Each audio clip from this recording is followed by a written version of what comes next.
Well, let's talk about marches. Marches are on my mind. I have a strange thing. I find marches really embarrassing.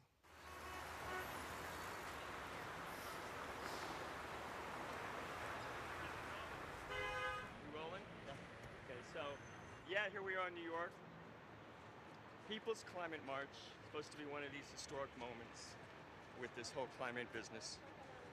I have no idea what it's going to be like.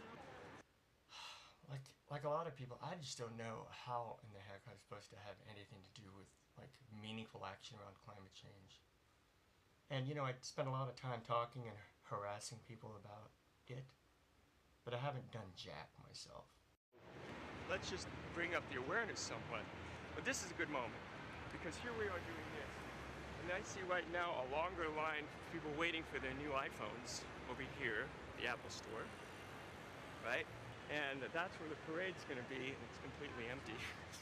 You're waiting for the iPhone 6? Yep. Are you gonna get the 6 or the 6X? 6. I wish there was some other way. So I do yoga pretty regularly, and so I'm open to it all. But I just have to say, when I walk upon the scene that's behind me,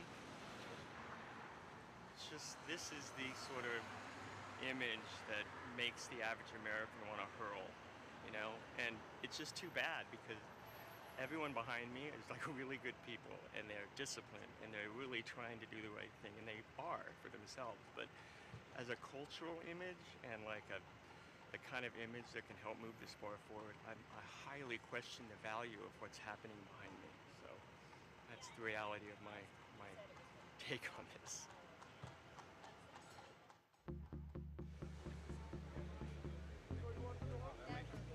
A little bit more energy going on down here. Yeah. Just touch the screen. Yeah, just touch the screen. Don't touch it. No, keep it this way. Oh, yeah.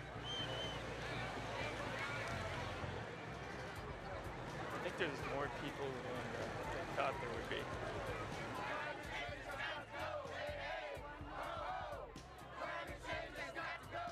It's interesting though, like the vibe is very positive.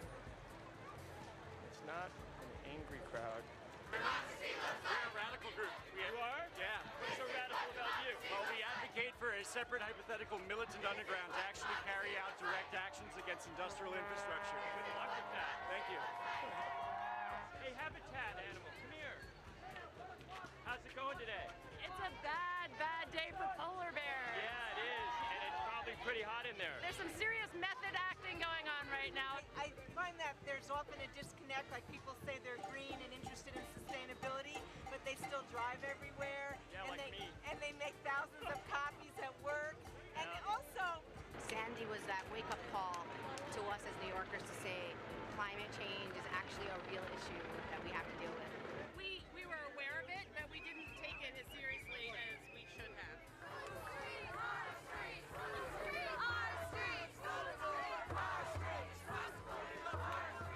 I think we're in the middle of an explosion right now. We don't even realize it. It's already happened. Listen, Walmart, Google, Apple, Crayola, Johnson & Johnson, all of these companies have moved to 100% renewable energy, not because they necessarily care about climate change, although I think in their hearts they do, but because they see it's economically better for them.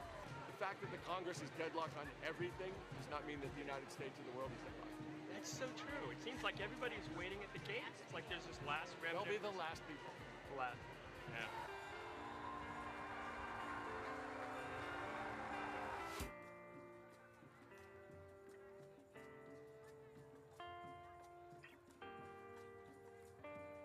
There's a lot more different crowds here from different communities than I thought there would be. Well, I'll tell you something. You know, you see something like this and see all the commitments that organizations are willing to make in organizing for something like this, all the human energy that's gone on to something like this. And then I'm like, really? I can't turn my thermostat from 72 to 68? of all ages, all colors, all genders, all sexualities. People just care about it, you know? It's like, that's the vibe. It's like, the frustration of feeling powerless, which is what we all feel. It's an outlet, which is cool.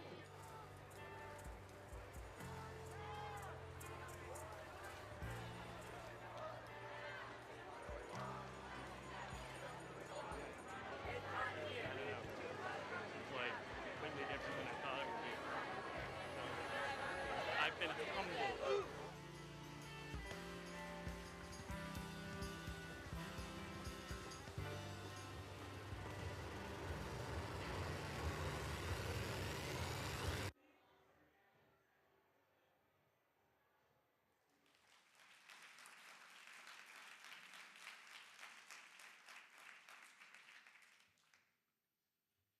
So there you have it. That's just, I don't know if that scene will look like that when we actually put the whole thing together. But you know, the vibe is let's keep it real. No holier than thou. Let's acknowledge the hypocrisy we all have to deal with. Let's try and invite some more people into this dialogue rather than just the do-gooders. So we'll see how it goes. You know, Chip asked if I could just sort of maybe share what this whole process has been like, and we're now at the tail end of our production. In fact, I think this is sort of it, being here. And so I look back at the last year, and I thought I'd share with you some things that I've seen.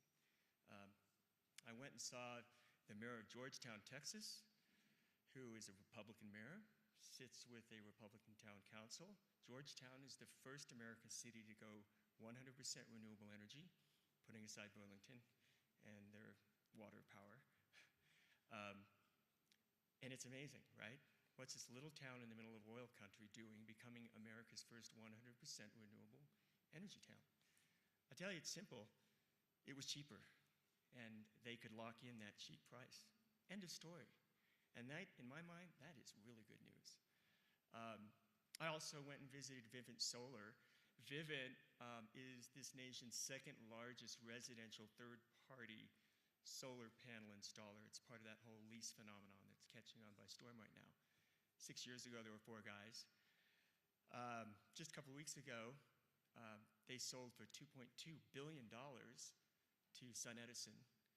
I don't think any of those guys are more than 35 years old. And they're all graduates from Brigham Young University, living there in the reddest county, in the reddest state of the USA. Pretty interesting stuff. I went up to Portland, Oregon, and to visit with a woman who's part of a team that is turning Portland's municipal water system into an electricity generating plant. And you know what? She's a climate change skeptic, and she rides a beautiful, beautiful Harley Davidson. You know, so I mean, I've been, where else have I been? Oh, I went down to San Diego and stood on the nose of a battleship with Secretary of Navy Ray Mabus, who, and that battleship that I was standing on, by 2020 will be powered by 50% renewable energy. In fact, the goal is to have the entire fleet 50% renewable by 2020, and they're going to meet that goal. They're on schedule. They may even get there early. Why? What's going on? Well, if you ask Ray Mabus, he'll tell you very clearly that the Navy doesn't like being vulnerable because of oil. They don't want to be vulnerable to their enemies. They don't like these supply lines. They don't like the instability. And they don't like the loss of something more precious than money, and that's human life. Pretty straightforward stuff. I also went to, I probably won't remember them all. Oh, Solar City, Buffalo, New York. Solar City is building this hemisphere's largest solar panel manufacturing plant in Buffalo, New York. You go there, this town that used to be an agricultural, mighty industrial city just may rise up from the ashes of the past on the wings of Solar City. And I don't say that lightly. I say that because I've actually stood on the roof of Solar City's manufacturing plant. And if you walk the perimeter of that roof, it's a mile. A mile. Massive scale. And then you're going to get into massive scale. We're talking about Ivanpah Solar Thermal. How many of you have been down there? It's kind of close by. Anybody? Ivanpah Solar Thermal Plant? I see a hand. Ivanpah sits in the Mojave Desert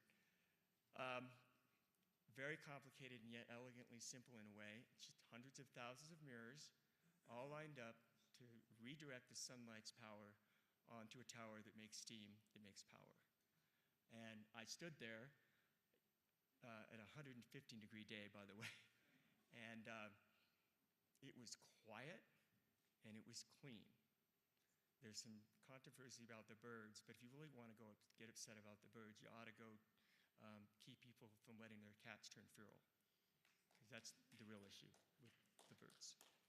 So, you know, all of this activity, here you have after a year, what I saw traipsing the country was an incredibly diverse landscape of people with very diverse motives for being in the renewable energy landscape, very diverse motives, all for the same effect, which is clean energy and cooler efficiency.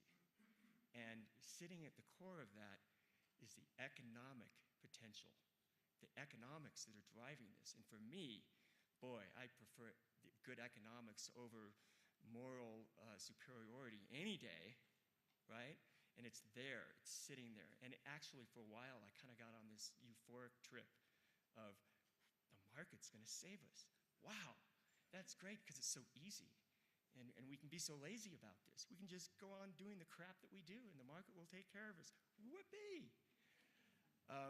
But that didn't last long, because while I was figuring that all out, I was figuring out that we really don't have time.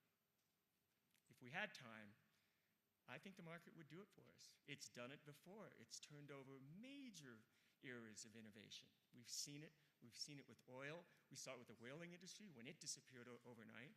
We've seen what happened with the internet more recently. We saw what happened with radio and television, all these major shifts. The shift is coming. It's happening. But if you really want to do something about the CO2 that's coming into our atmosphere, it's not happening quickly enough, and so you just have to deal with that. The other thing you have to deal with is I have now figured out just exactly how much electricity, how much power we need in this country to do all the things that we do, and frankly, do all the things we're not going to stop doing.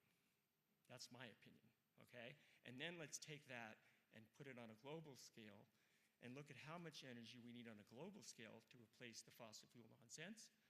And then you have to think about the 1.3 billion people that are living in energy poverty, who are clamoring, rightly so, to join us in enjoying the things that we enjoy. And it's massive. It's massive. And that was sort of the depressing stage of this project. And, but I tell you, you know, for me, I look at that and I sort of, you know, it's like, I don't know. You got to go back towards policy.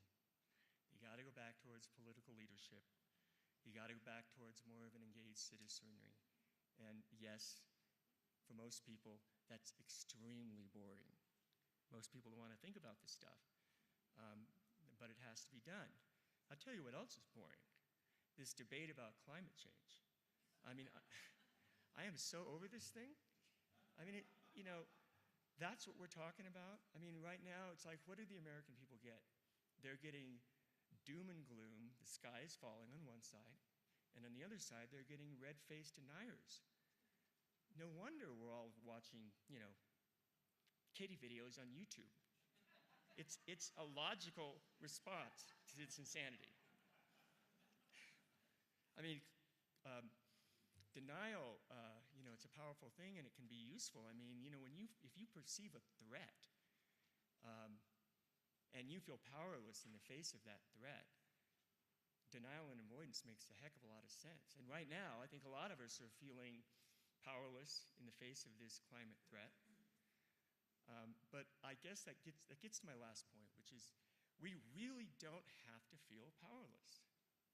We really don't. I mean, if I've been out there, I see this, I look at the numbers, I've spoken with people far smarter than I am, and we don't have to. We can do this.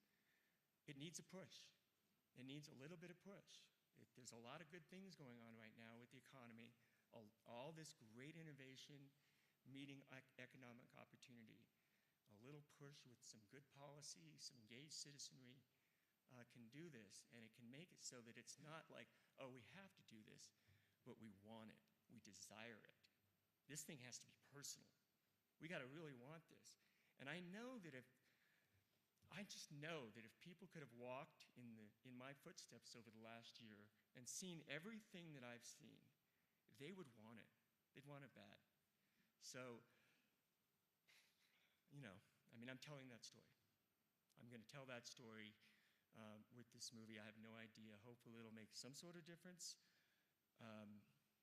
And hopefully it doesn't suck.